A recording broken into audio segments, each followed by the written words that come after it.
We're going to work on a crochet blanket. The first thing we want to do is create our slip knot for putting on the crochet hook. And I'm using an actual size G crochet hook, or it is a 4.25 it looks like. And we're going to simply place this on the crochet hook. And what I'm going to do right now is create the middle of the crochet blanket, because what I want to do is create almost like a square and then work my way around, as you saw with the picture of the blanket before this video began. So what you're going to want to do is chain as much as you want for the middle width. I'm using this as an example. So because it's going to be a video form, I'm going to do less crochet hooks, or excuse me, less crochet chains than I did in my blanket, just to show you how you would start it. So you would decide how wide you want it to be. You'd have your yarn, making sure it's kind of loose, holding this little tail a little bit, and you would simply chain. Let me zoom in here so you can see. We have our crochet hook. Make that just a little more snug on there, not too much. You want to make sure you can get the hooks through. And you're going to wrap it around. Oops, excuse me. Get up there. Wrap it around. And then bring it through. So that's one chain. Do it again while you're grabbing that working yarn and coming through. There's two chains. And again, this is going to be the middle of our project. And if you have it too tight, you won't be able to get it through. As you see, I have it a little too tight. And there's three chains. So we're going to continue that. I'm going to zoom out now so you can see. So we just did our 3 chains, so it's going to do 10 at least. So 3, and then we have 4,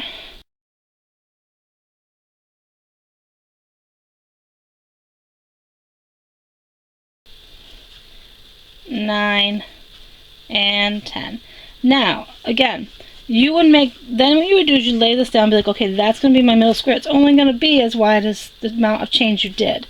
So again, you can decide, do you want to keep making chains so that your piece in the middle is wider, like you saw in the picture before, or do you want it to be a small square? So I'm going to do a small square just for video's sake.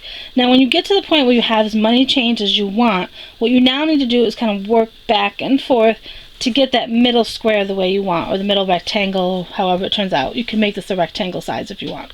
So when you're working back through, excuse me, we're going to add one more chain, because that's going to help build up the next row. See, we're holding it, well, it's going to build up that next row.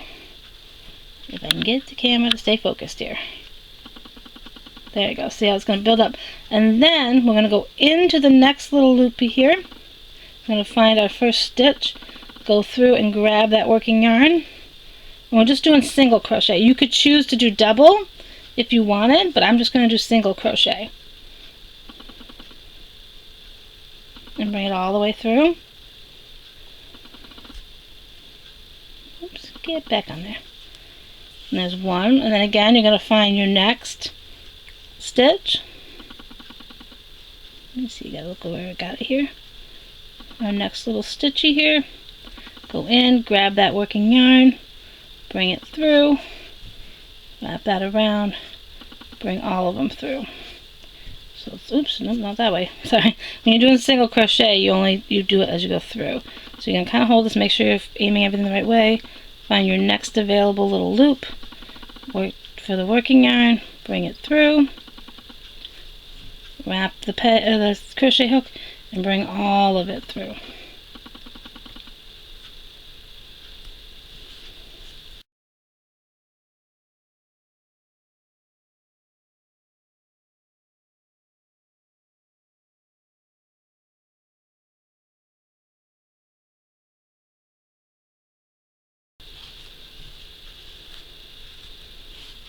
So I'm going to go off camera and work the next few stitches till I get to the end. So I'm almost to the end of my first row, as you can see here. So we're going to work into the next stitch, grabbing our working yarn, through, and again, this is single crochet. Again, you can choose to do double crochet if you'd like, or triple crochet. It's basically up to you, but I'm just showing you as you would do a single crochet to get that middle square the way you want. So once you hit the end of your project, like we have this tail, we can work this tail in later when the project's done. We need to do the next row up. So you want to flip it, because I tend, well, I would say you flip it depending on which hand you work with. I tend to be right-handed, so I would turn around and flip the project this way, move my working yarn out of my way again, so that I can start the process again. If you're left-handed, you're obviously going to be doing it a little different way. But now we're going to be working back this way because we're going to work from right to left. And this, again, you can choose whether you want to do single crochet or double crochet or even triple crochet for your middle square and even for the whole blanket. This is just the starting. It's a very simple process that I like to do for this blanket. It doesn't require as much counting or any other stitches. So what we're going to do is we're going to keep working this row back and forth, and every time you hit an end where you have to start a new row, you need to add extra chain. If you're doing one single crochet, then you just only need to add one single extra chain on the end, and then continue on doing your single crochet. If you want to do a double crochet or a triple, then you can watch the videos I have on doing those borders and you would know how many to do. But I'm just going to work it up. So I worked up one extra stitch, and then I would just continue doing my single crochet all the way across this row again. Oops, don't wrap that. I keep wanting to do double, that's what I tell you. Okay, so you're going to find the next little hole here and work your way back across. So I'm going to work back across until I get to the end, and I'll show you the next step. So again, we're almost to the end, and I'm just doing single crochet.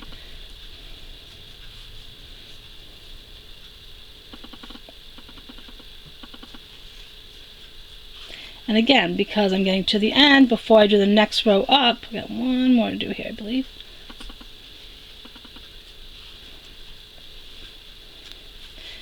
And you have a nice little row accumulating up. So this is going to be your middle little piece. So again, as you work back and forth, you add that extra stitch depending on if you're doing a single, double, or triple crochet.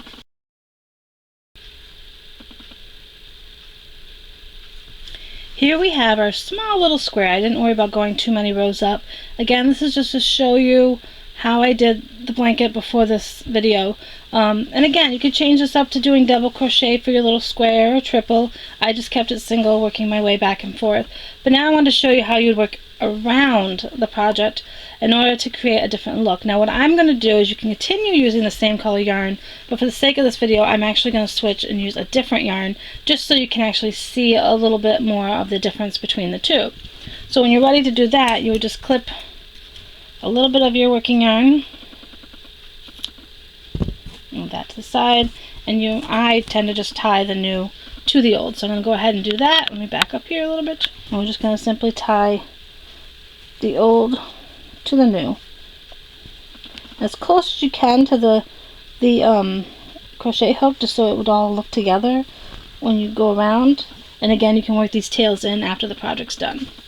So when you get your new yarn attached to your old yarn, you're going to still do a row across. We're going to work a row across, but then when you get to the corners, we're going to add extra stitches in those little spots in order to work our way around the actual, project. Now, let's try this again. Okay, so we're going to do our normal, work our way back across the top row by doing the single crochet again.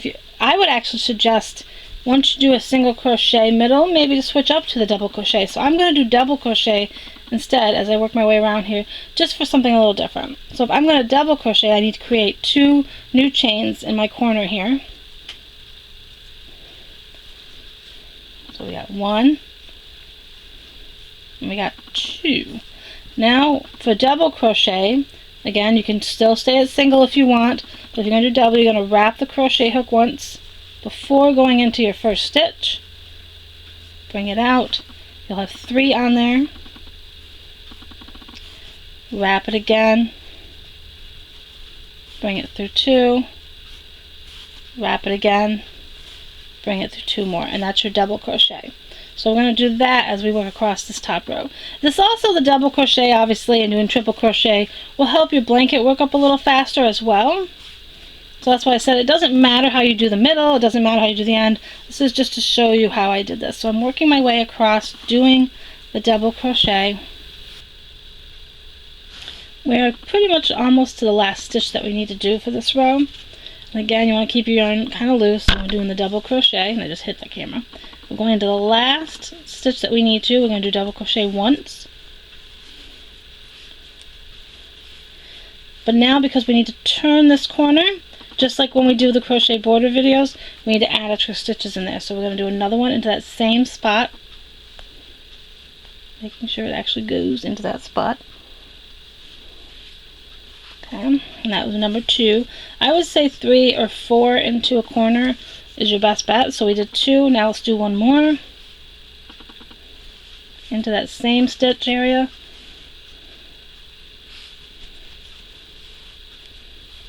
And let's do number 4. I would say do 3 to 4. I'm going to do 4 in this one.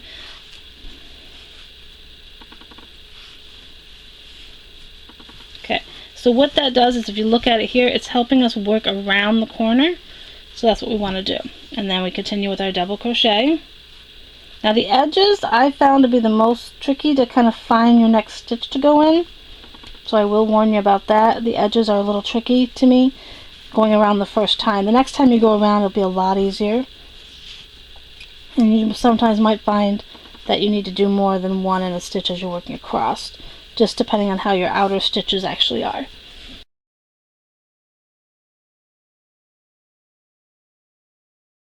You can see how it's working itself around the stitch. I probably missed one there, but you can go back. You can always check when you're doing it. It's going to be depending on how your stitches are.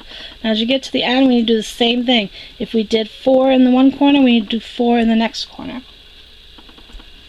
My biggest problem is trying to find where, there we go. So we do 4 in this corner. So we got 1 crochet going in. Now we're going to do a second one, 2,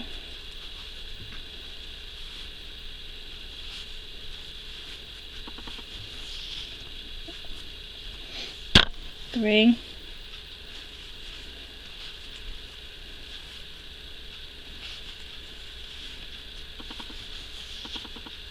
and 4.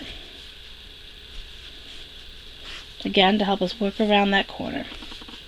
Oops. Get all the way through there. And if you mess up, just wind it back out and do it again.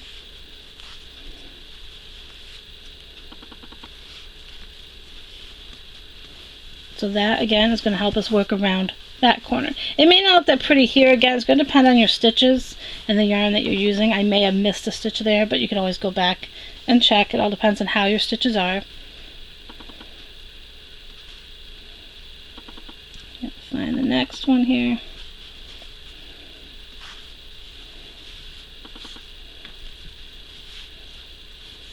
So see, we're working our way totally around that. So I'm going to keep going. I'm going to work this last corner, and I'll meet you back when it's right about here again to show you working it around and again. As you can see, I've worked it around. It's actually looking pretty cute already. We've worked around each of the corners and working our way back to the beginning.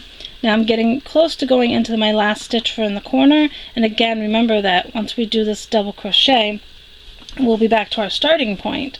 So we're going to do one more double crochet into this corner here. And what that does, if I can get it to go through here, is that brings us back to the beginning. So I'm going to do one more in there to make sure it's joined together here. Okay, and now we're going to start our next row up and around. So as you can see, this is what it's looking like. Now we need to start our next time going around. So again, because we did double crochet, we need to make sure we add 2 loops. And now go ahead and do your double crochet like normal. Going around this time should be a little easier to find where those chains are that you're going to want to use the most, so you don't grab the wrong ones. Like I said, it's usually the beginning one that is the toughest, and I do not know why. And if it does that where it's really messing you up, just frog it back to the beginning and try again. Sometimes it's a little tricky. It's trickier for me because I'm looking through a camera and I'm not looking directly at the project.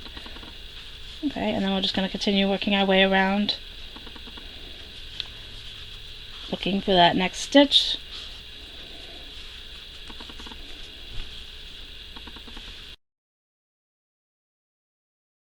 You see, it's going to build it up even more. So you're going to continue the same process. Every time you hit a corner one, which you can kind of use your first spot kind of going up or going down, when you hit around a corner, you're going to add 4 of those double or single crochets, whatever crochet number you're doing. You're going to add that many into each corner as you work your way around, so you can create the nice shape going around. And then when you're all done, all you simply do is bind off. That's the way that I do it. There may be other ways out there, but as you can see, we've got, I've done another row around, so you can see that there's 1 double crochet, 2 double crochet, and you follow it around. As you notice, I'm finishing up here because there's only 1 double crochet here, so I need to finish it to get it over here to my starting point again. And I'm going to show you how you would bind this off if this is where you were ending. But I do want to say, have fun with this. I mean, change out colors every so often. Don't worry about if you're changing them out at the right starting point or not. Have fun with these different yarns. Make the middle part here bigger, obviously, if you want it for a blanket. If I kept going with this, it would be more of a rectangle shaped blanket versus more of a square, obviously, because of just how the shape is, either way that you look at it. But again, have fun with it, and it's okay if it doesn't come out perfect. Believe me, I've only done a couple blankets, and they're fine to me. I'm not worrying about how perfect they have to be, because they're just, let's get back to this starting point so we can bind it off. And I'm borrowing my daughter's scissors, so. Okay, so you would continue doing your double crochet, or single, or triple, again, whatever one you decided to do for the blanket. And we're just working our way quickly back over to the starting point so that we can join the end with the beginning. And again, you would keep going and going. And if you had wanted to, you could bind off this project very easily and save it for another day to add a different color to. I've got some crochet blankets that I'm like, one I bound off, and I'm like, I can easily go back in if I want, add another crochet border, and continue it again if I wanted it to be bigger. Alright, get in there. Okay. So, excuse me. We're working our double crochet back around. See, we're pretty much getting ready to join it. I think we're on our last one so that we can bind it off. We're going to go in here, grab it, and we're not going to worry so much about doing double crochet. We're actually going to do single. I don't know why I did that. We're going to go into, because this is the end, this is the start, we're going to go into one of those stitches, grab it for our single crochet, and then we're going to cut our tail. Bend my yarn here. Cut a tail and bring that all the way through as our single crochet. Give it a little tug and it'll join the end with the beginning. And if you don't feel it's over enough, you can easily use your crochet hook to bring it over a little further if you want. Bring it through. I really do not know why. I think this is the yarn. This yarn is a little older, so I think it's giving me a little problems. Okay, so we're gonna bring that through just to make sure it's a little closed off. And when you're ready to, you're gonna turn around and you're just gonna, I usually just tend to tie a knot. That's about all I do. Just like I do in my looming sometimes. I just make a little knot and make sure it's as close to the project as I can get it. And sometimes I do a second one. Again, make sure it's as close. And again, if you don't want to cut that tail, you can leave that tail in. But what that does, it helps bind off your thing. You may have, my stitch may not have been totally even, but again, you just work till you get those two together.